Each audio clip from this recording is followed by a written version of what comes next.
Et bonjour les amis, aujourd'hui on va parler d'un petit sujet qui s'agit de une aération optimisée. Résultat, des mesures normalisées au plus proche de celles fournies par les instituts météo.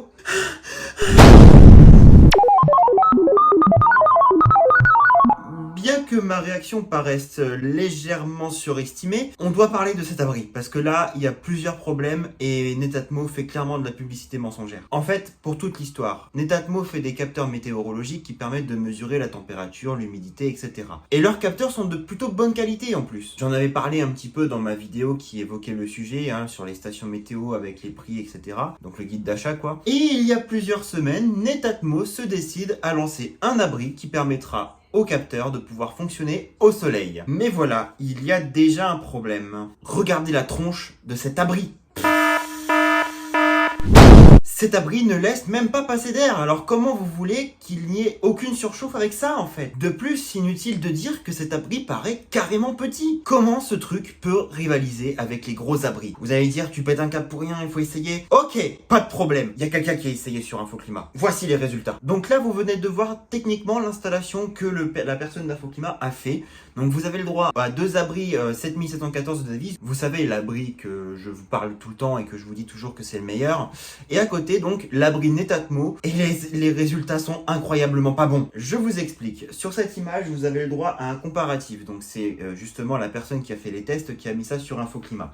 Dans ce comparatif, vous avez trois capteurs qui sont d'ailleurs schématisés un petit peu en haut. Vous avez le capteur de la VP2 qui est mis dans un abri 7714, un capteur Netatmo qui lui aussi est mis dans un abri 7714, donc comme ça permet justement de vérifier la cohérence entre deux capteurs identiques. Et vous avez donc l'abri Netatmo qui va recouvrir un autre capteur Netatmo. Et là, vous voyez, la courbe ne va pas du tout. On observe en effet que lorsque le soleil est clairement présent, qu'il y a une surchauffe vraiment très nette, avec, comme il l'a mentionné, 3,5 degrés de surchauffe. 3,5 degrés de surchauffe. Je vais péter un plomb. Et c'est sans compter en plus les nuits qui, elles, sous-estiment. Donc vous avez le problème des surestimations et le problème des sous-estimations la nuit. Mais je vais péter un câble en fait. Et c'est sans compter en plus l'humidité. Parce qu'effectivement, la journée, vu qu'il y a des surchauffes, à l'inverse, les taux d'humidité vont trop bas. Putain, je vais péter un plomb, je pète un plomb.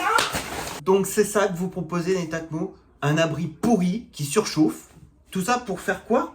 Pour leur dire, regardez, vous allez acheter un truc de qualité professionnelle? Vraiment? Comme je le disais, c'est vraiment dommage de proposer un capteur de très bonne qualité pour lui donner un abri qui, lui, est nul à chier. Je pèse mes mots, vraiment, parce que là, vous avez le droit à une belle arnaque et en plus, ça coûte 40 €. Pour 40 €, moi je vous le dis, n'achetez jamais un truc comme ça. Je le répète encore une fois, mais achetez plutôt l'abri 7714 de Davis. Oui, il coûte 2 fois plus cher. Mais clairement, là, en termes de qualité, c'est indéniable. Il y a clairement une meilleure qualité chez l'abri 7714 que sur cet abri-là. Honnêtement, les gars, si vous voulez avoir un bel abri qui soit capable de vous proposer des vraies données fiables, achetez-vous cet abri Davis et n'achetez jamais ça, en fait. Parce qu'avec ça, vous n'aurez jamais les bonnes valeurs. Il faut aussi avoir les bonnes conditions au niveau du terrain, etc. Mais déjà que là, la personne d'Infoclimat a essayé avec un terrain qui est plutôt bon. Alors là, imaginez avec un mauvais terrain. Non. J'espère donc que cette vidéo vous incitera à ne pas acheter cet abri-là parce qu'il est vraiment pas bon. Et je vous remercie d'avoir regardé cette vidéo qui est pour le coup, oui, un bon pétage de câble, je dois l'avouer. Mais il fallait que je vous en parle et cette vidéo n'était pas prévue jusqu'à ce que je vois le test justement. Non, vraiment, ça va pas du tout. Donc voilà les amis, je vous dis à très vite pour une autre vidéo. Et franchement, faites attention à ce que vous achetez. Parfois, le constructeur peut vous dire vraiment de la merde. Et la preuve en est aujourd'hui avec Netatmo. A bientôt les amis et faites attention vraiment à ce qu'on vous dit. C'est très important.